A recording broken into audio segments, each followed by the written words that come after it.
नमस्कार, आपका स्वागत है आपके अपने YouTube चैनल एक कहानी रमा की ज़बानी में। आज मैं आपके लिए प्रेमचंद जी की मार्मिक और प्रेरणात्मक कहानी सुभागी लेकर आई हूं। दोस्तों, आइए सुनते हैं कहानी सुभागी।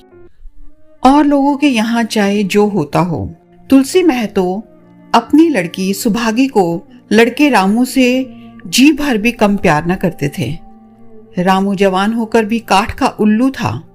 सुभागी 11 साल की बालिका होकर भी घर के काम में इतनी चतुर और खेती बाड़ी के काम में इतनी निपुण थी कि उसकी माँ लक्ष्मी दिल से डरती रहती कि कहीं लड़की पर देवताओं की आंख न पड़ जाए। अच्छे बालकों में भगवान को भी तो प्रेम है। कोई सुभागी का बखान ना करे, इसलिए वह अनायास ही उसे डांटती रहती थी। बखान से बच्चे बिगड़ जाते हैं, यह भय तो था। भय था नजर का। वहीं सुभागी आज 11 साल की उम्र में विधवा हो गई। घर में कोहराम मचा हुआ था। लक्ष्मी पछाड़े खाती थी, तुलसी सिर पीटते थे। उन्हें रोते देखकर सुभागी भी रोती थी। बार बार माँ से पूछती, क्यों रोती हो अम्मा? मैं तुम्हें छोड़कर कहीं ना जाऊंगी, तुम क्यों रोती हो? उसकी भोली बातें सुनकर माता का दिल और भी फटा जाता था। वह सोचती थी, ईश्वर तुम्हारी यही लीला है, जो खेल खेलते हो वह दूसरों को दुख देकर। ऐसा तो पागल करते हैं। आदमी पागलपन करे तो उसे पागल खाने भेजते हैं, मगर तुम जो पागलपन करते हो उसका कोई दंड नहीं। ऐसा खेल किस काम का कि दूसरे रोए और तुम हंसो? तुम्हें तो लोग दयालु कहते हैं, यही तुम्हारी दया है। और सुभागी क्या सोच रही थी? उसके पास कोठरी भर रुपए होते तो वह उन्हें छिपा कर रख देती। फिर एक दिन चुपके से बाजार चली जाती और अम्मा के लिए अच्छे अच्छे कपड़े लाती। दादा जब बाकी मांगने आते तो चट रुपए निकाल कर दे देती। अम्मा दादा कितने खुश होते। जब सुभागी जवान हुई तो लोग तुलसी महतो पर दबाव डालने लगे कि लड़की का विवाह कहीं कर दो। जवान लड़की का यूं फिरना ठीक नहीं है। जब हमारी बिरादरी में इसकी कोई निंदा नहीं है तो क्यों सोच विचार करते हो? तुलसी ने कहा, भाई मैं तो तैयार हूं, लेकिन जब सुभागी भी माने, वह किसी तरह राजी ना होती। हरिहर ने सुभागी को समझाकर कहा, बेटी हम तेरे ही भले को कहते हैं। माँ बाप अब बूढ़े हुए, उनका क्या भरोसा? तुम इस तरह कब तक बैठी रहोगी? सुभागी ने सिर झुकाकर कहा, चाचा मैं तुम्हारी बात समझ रही हूं, लेकिन मेरा मन घर करने को नहीं कहता। मुझे आराम की चिंता नहीं है। मैं सब कुछ झेलने को तैयार हूं और जो काम तुम कहो वे सिर आंखों के बल करूंगी, मगर घर बसाने को मुझसे ना कहो। जब मेरा चाल कुचाल देखना तो मेरा सिर काट लेना।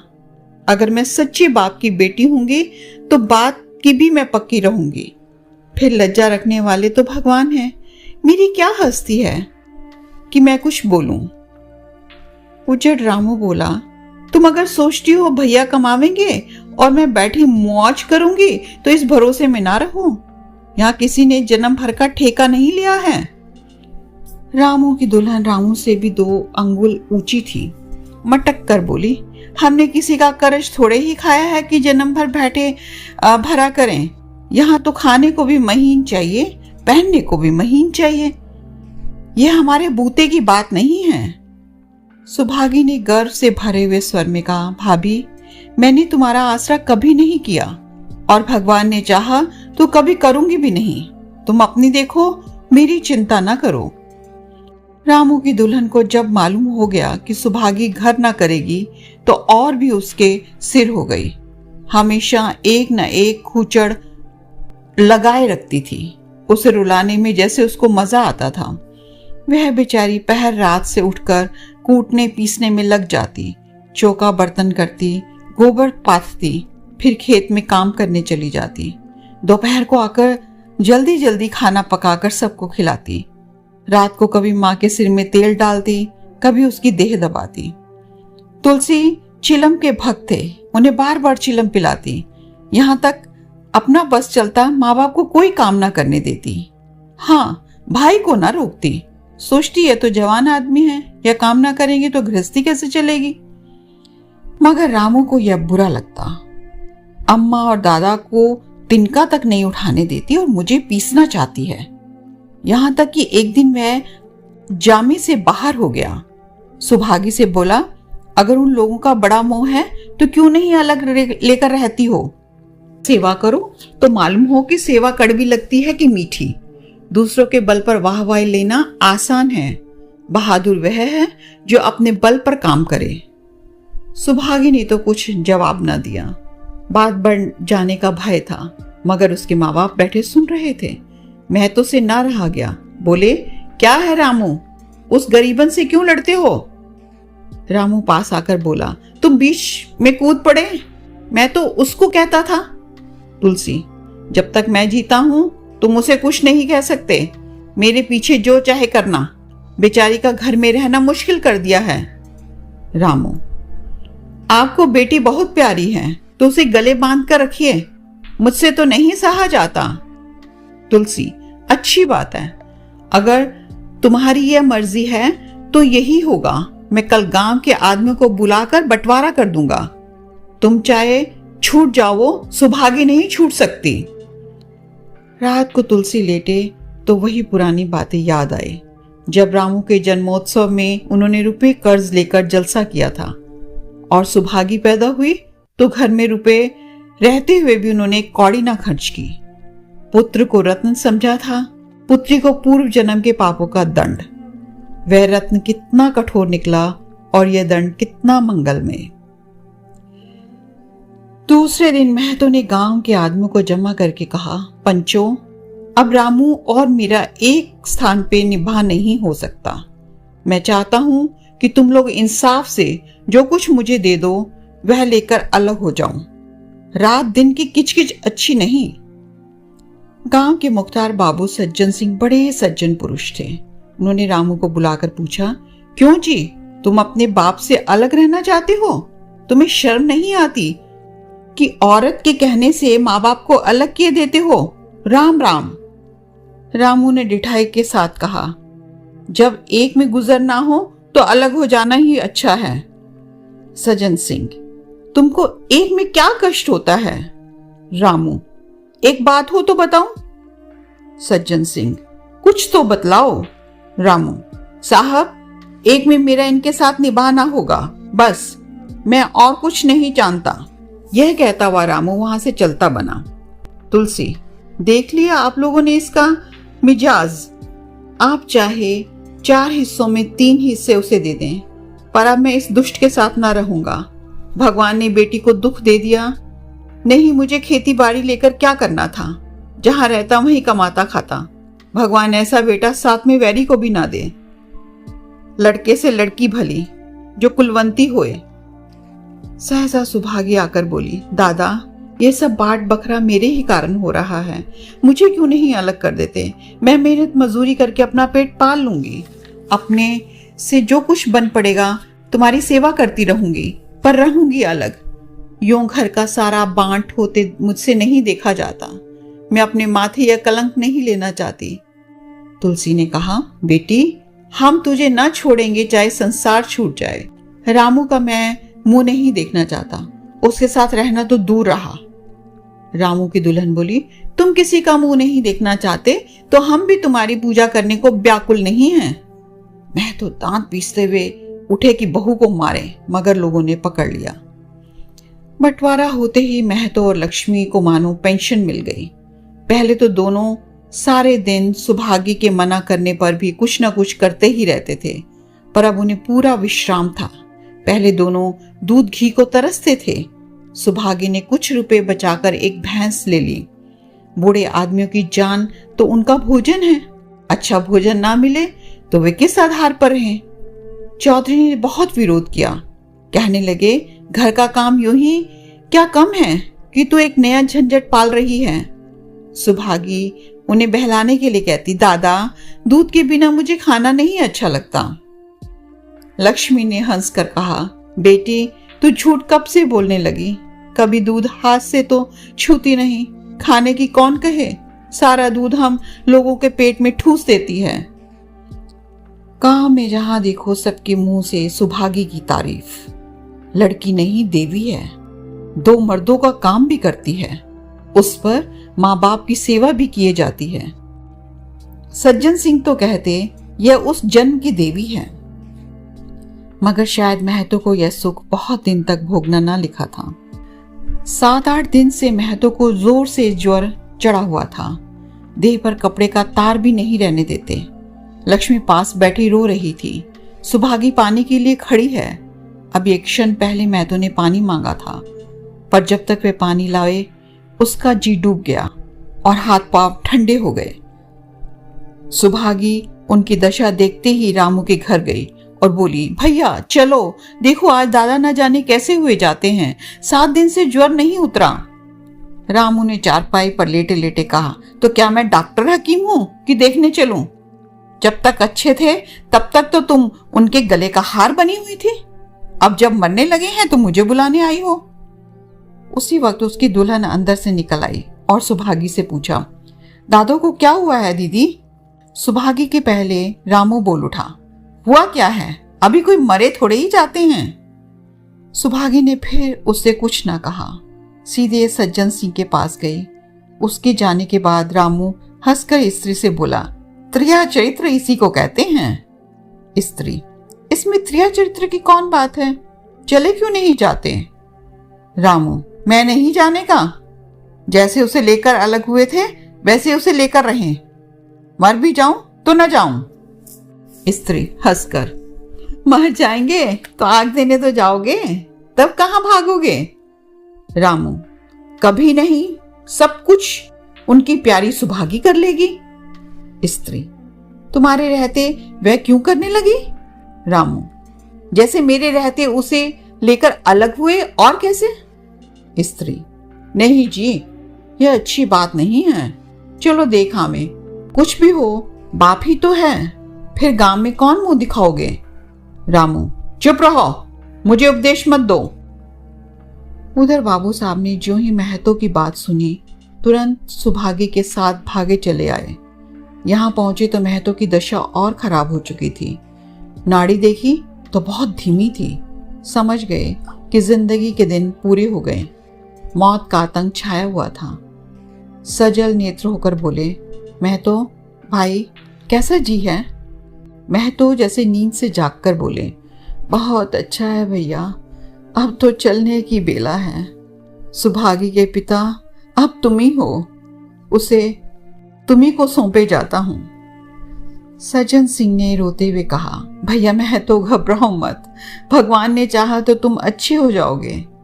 सुभागी को तो मैंने हमेशा अपनी बेटी समझा है और जब तक जीऊंगा ऐसा ही समझता रहूंगा। तुम निश्चिंत रहो, मेरे रहते सुभागी या लक्ष्मी को कोई तिरछी आंख से न देख सकेगा, और जो कुछ इच्छा हो तो वह भी कह दो। महतो ने विनीत नेत्रों से देखकर कहा, और कुछ नहीं कहूंगा भैया, भगवान तुम्हें सदा खुशी रखे। सज्जन सिंह, रामू को बुलाकर लाता हूं, उससे जो भूल चूक हो क्षमा कर दो। महतो, नहीं भैया, उस पापी हत्यारे का मुंह मैं नहीं देखना चाहता। इसके बाद गोदान की तैयारी होने लगी। रामू को गांव भर ने समझाया, पर वह अंत्येष्टि करने पर राजी ना हुआ। कहा, जिस पिता ने मरते समय मेरा मुंह देखना स्वीकार ना किया, वह मेरा ना पिता है ना मैं उसका पुत्र हूं। लक्ष्मी ने दाह क्रिया की। इन थोड़े से दिनों में सुभागी ने न जाने कैसे रुपए जमा कर लिए थे कि जब 13वीं का सामान आने लगा तो गांव वालों की आंखें खुल गई। बर्तन, कपड़े, घी, शक्कर, सभी सामान इफरात से जमा हो गए। रामू देख देख कर जलता था और सुभागी उसे जलाने ही के लिए सबको ये सामान दिखाती थी। लक्ष्मी ने कहा, बेटी घर देखकर खर्च करो, अब कोई कमाने वाला नहीं है बेटा, आप ही कुआं खोदना और पानी पीना है। सुभागी बोली, बाबूजी का काम तो धूमधाम से ही होगा अम्मा, चाहे घर रहे या जाए, बाबूजी फिर थोड़े ही आवेंगे। मैं भैया को दिखाना चाहती हूँ कि अबला क्या कर सकती है। वे समझते होंगे कि इन दोनों के लिए कुछ ना होगा, उनका ये घमंड तोड़ दूंगी। लक्ष्मी चुप हो रही। 13वीं के दिन 8 गांव के ब्राह्मणों का भोज हुआ। चारों तरफ वाहवाही मच गई। पिछले पहर का समय था, लोग भोजन करके चले गए। लक्ष्मी थक कर सो गई थी। केवल सुभागी बची हुई चीजें उठा उठा कर रख रही थी कि ठाकुर सज्जन सिंह ने आकर कहा, अब तुम भी आराम करो बेटी, सवेरे ये सब काम कर लेना। सुभागी ने कहा, अभी थकी नहीं हूं दादा। आपने जोड़ लिया कुल कितने रुपए उठे? सज्जन, यह पूछकर क्या करोगी बेटी? कुछ नहीं, यूं ही पूछती थी। कोई 300 रुपए उठे होंगे। सुभागी ने सकुचाते हुए कहा, मैं इन रुपयों की देनदार हूं। तुमसे तो मैं मांगता नहीं, मैं तो मेरे मित्र और भाई थे, उनके साथ कुछ मेरा भी तो धर्म है। आपकी यही दया क्या कम है कि मेरे ऊपर इतना विश्वास किया। मुझे कौन 300 रुपए देता? सज्जन सिंह सोचने लगे, इस अबला की धर्म बुद्धि का कहीं वार पार भी है या नहीं। लक्ष्मी उन स्त्रियों में थी जिनके लिए पति वियोग जीवन स्रोत का बंद हो जाता है। 50 वर्ष के चिर सहवास के बाद अब वह एकांत जीवन उसके लिए पहाड़ हो गया। उसे अब ज्ञात हुआ कि मेरी बुद्धि, मेरा बल, मेरी सुमति, मानो सबसे मैं वंचित हो गई हूं। उसने कितनी बार ईश्वर से विनती की थी, मुझे स्वामी के सामने उठा लेना, मगर उसने यह विनती स्वीकार न की। मौत पर अपना काबू नहीं, तो क्या जीवन पर भी काबू नहीं है? वह लक्ष्मी जो गांव में अपनी बुद्धि के लिए मशहूर थी, जो दूसरों को सीख दिया करती थी, अब बोराही हो गई थी। सीधी सी बात करते नहीं बनती। लक्ष्मी का दाना पानी उसी दिन से छूट गया था। सुभागी के आग्रह पर चौके में जाती, मगर कौर कंठ के नीचे नहीं उतरता। 50 वर्ष हुए, एक दिन भी ऐसा ना हुआ कि पति के बिना खाए खुद खाना खाया हो। अब उस नियम को कैसे तोड़े? आखिर उसे खांसी आने लगी। दुर्बलता ने जल्द ही खाट पर डाल दिया। सुभागी अब क्या करे? ठाकुर साहब के रुपए चुकाने के लिए दिलो जान से काम करने की जरूरत थी। यहाँ माँ बीमार पड़ गई थी। अगर बाहर जाए तो माँ अकेली रहती थी। उसके पास बैठे तो बाहर का काम कौन करे? माँ की दशा देखकर सुभागी समझ गई थी कि इनका परवाना भी आ पहुंचा है। महतो को भी यही ज्वर था। काम में और किसे फुर्सत थी कि दौड़ धूप करता। सज्जन सिंह दोनों वक्त आते, लक्ष्मी को देखते, दवा पिलाते, सुभागी को समझाते और चले जाते, मगर लक्ष्मी की दशा बिगड़ती चली गई। यहां तक कि 15वें दिन वह भी संसार से सिधार गई। अंतिम समय रामू आया और उसके पैर छूना चाहता था, पर लक्ष्मी ने ऐसी झिड़की दी कि वह उसके समीप न जा सका। सुभागी को उसने आशीर्वाद दिया, तुम्हारी जैसी बेटी पाकर मैं तर गई। मेरा क्रियाकर्म तुम ही करना। मेरे भगवान से यही अर्जी है कि उस जन्म में भी तुम मेरी को पवित्र करो। माता के देहांत के बाद सुभागी के जीवन का केवल एक लक्ष्य रह गया, सज्जन सिंह के रुपए चुकाना। 300 पिता के क्रियाकर्म में लगे, लगभग 200 माता के काम में लगे। 500 का ऋण था, उसकी अकेली जान, मगर वह हिम्मत ना हारती थी। 3 साल तक सुभागी ने रात को रात और दिन को दिन न समझा। उसकी कार्य शक्ति और पौरुष देखकर लोग दांतों उंगली दबाते थे। दिन भर खेती बाड़ी का काम करने के बाद वह रात को 4-4 पसेरी आटा पीस डालती थी। 30वें दिन 15 रुपए लेकर वह सज्जन सिंह के पास पहुंच जाती। इसमें कभी नागा न पड़ता। वे मानो प्रकृति का अटल नियम था। अब चारों ओर से उसकी सगाई के पैगाम आने लगे। सभी उसके लिए मुंह फैलाए हुए थे।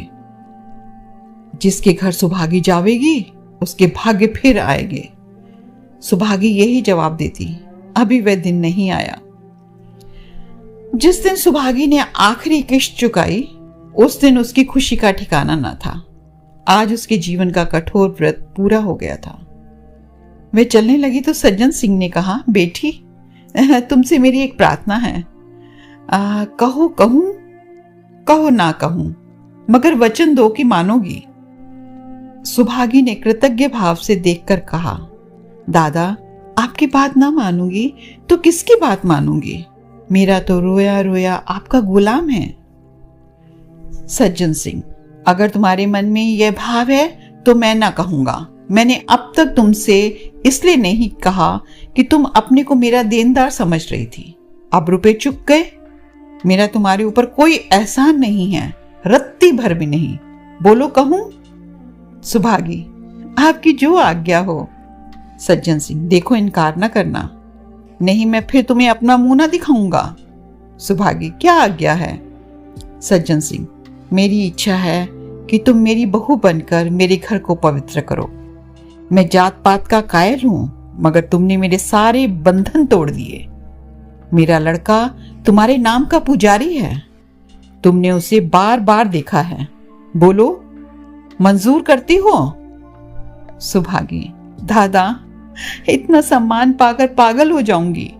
सज्जन सिंह, तुम्हारा सम्मान भगवान कर रहे हैं बेटी, तुम साक्षात भगवती का अवतार हो। सुभागी, मैं तो आपको अपना पिता समझती हूँ। आप जो कुछ करेंगे मेरे भले के लिए ही करेंगे। आपके हुक्म को कैसे इनकार कर सकती हूँ? सज्जन सिंह ने उसके माथे पर हाथ रखकर कहा, बेटी तुम्हारा सुहाग अमर हो। तुमने मेरी बात रख ली। मुझसा भाग्यशाली संसार में और कौन होगा। तो ये थी कहानी सुभागी। आशा है आपको पसंद आई होगी, और अगर पसंद आई हो तो लाइक, शेयर और कमेंट भी जरूर करें, और चैनल को सब्सक्राइब करना भी ना भूलें। तो मिलते हैं अगले सप्ताह एक नई कहानी या कविता के साथ। तब तक के लिए दीजिए आज्ञा और अपना रखिए ढेर सारा ख्याल।